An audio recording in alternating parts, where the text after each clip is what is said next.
एक समय तक मुगल शासक अकबर के जीवन की सबसे बड़ी परेशानी थी कि उसका कोई बेटा नहीं था।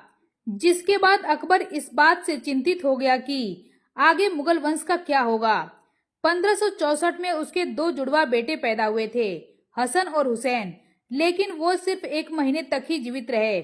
उसके बाद उनकी मृत्यु हो गई, जिसके बाद अकबर की एक चिंता और बढ़ गई और उसने ख्वाजा मोइनुद्दीन चिश्ती की दरगाह पर मन्नत मांगी कि अगर उसे एक बेटा हुआ तो वह आगरा से अजमेर पैदल चलकर दरगाह पर सिर झुकाएगा।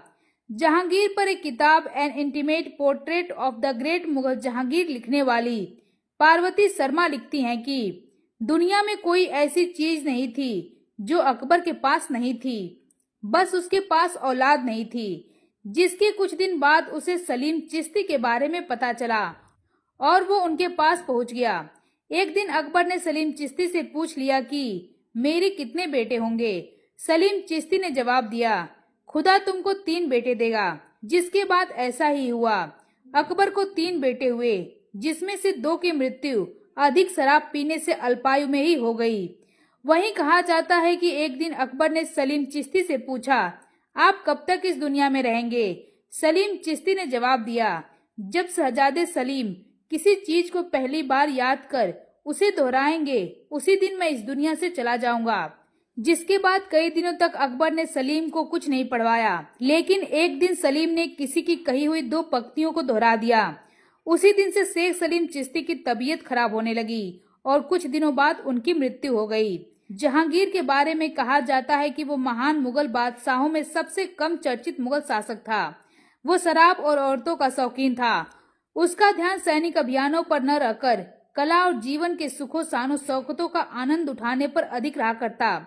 जहांगीर के बारे में यह भी कहा जाता है कि वह एक दिन में शराब के 20 प्याले पीता था, 14 दिन में और 6 रात में। बाद में जब जहांगीर की तबीयत खराब होने लगी तो उसने इसे घटाकर 6 प्याले कर दिए।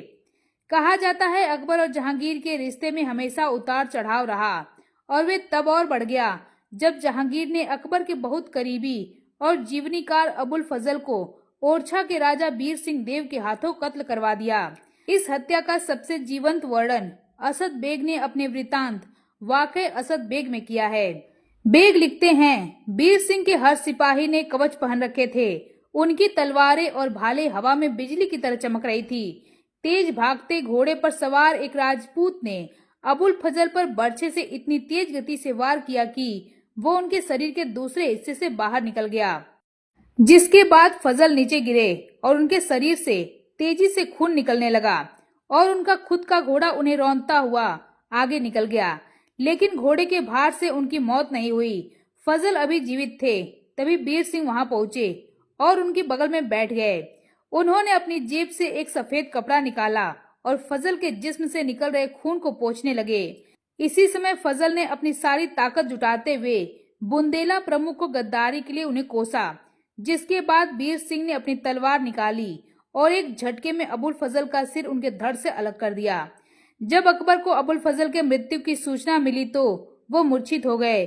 जहांगीर ने इसके बारे में बिना किसी ग्लानि के अपनी आत्मकथा में लिखा है कि ये मैंने किया क्योंकि मेरा उद्देश्य था बादशाह बनना। अगर अबुल फजल वापस दरबार में पहुंचते तो मैं बादशाह नहीं बन पाता, इसलिए मैंने उनकी हत्या करवा दी। 17 अक्टूबर 1605 को अकबर की मृत्यु के बाद जहांगीर को मुगल बादशाह बनाया गया। जहांगीर के बारे में यह भी कहा जाता है कि वो काफी मूडी बादशाह था। कभी बहुत दरिया दिल तो कभी बेहद ही खूंखार हो जाता था। जहांगीर ने अपने खुद के बेटे खुसरो के बगावत करने पर उसे मौत की सजा न देकर उसकी आंखें फुड़वा दी। जिसके कुछ समय बाद जहांगीर ने खुसरो का इलाज भी करवाया, लेकिन उसकी आंखों की रोशनी कभी वापस नहीं आई। गद्दी संभालने के 6 साल बाद 42 साल की उम्र में जहांगीर ने नूरजहां से शादी की। उस समय नूरजहां के पहले पति शेर अफगान की मृत्यु हो चुकी थी और नूरजहां की उम्र उस समय 34 साल थी। जहांगीर और नूरजहां के इश्क की शुरुआत भी काफी दिलचस्प है। कहा जाता है कि एक बार जब बादशाह जहांगीर बाग में आए तो उन्होंने अपने दोनों हाथों में कबूतर का एक जोड़ा पकड़ा था। तभी उन्हें एक खूबसूरत फूल दिखाई दिया। वह उसे तोड़ना चाहते थे, लेकिन उनके दोनों हाथ आजाद नहीं थे। तभी एक खूबसूरत महिला वहां से गुजरी और जहांगीर ने उस महिला के दोनों हाथों में कबूतर पकड़ाकर फूल तोड़ने के लिए मुड़ गए। जब वो वापस आए तो उन्होंने देखा कि उस महिला के हाथ में सिर्फ एक कबूतर है। उन्होंने उससे दूसरे कबूतर के बारे में पूछा। महिला ने जवाब दिया, महामहिम वो तो उड़ गए। बादशाह ने पूछा, कैसे उड़ गए?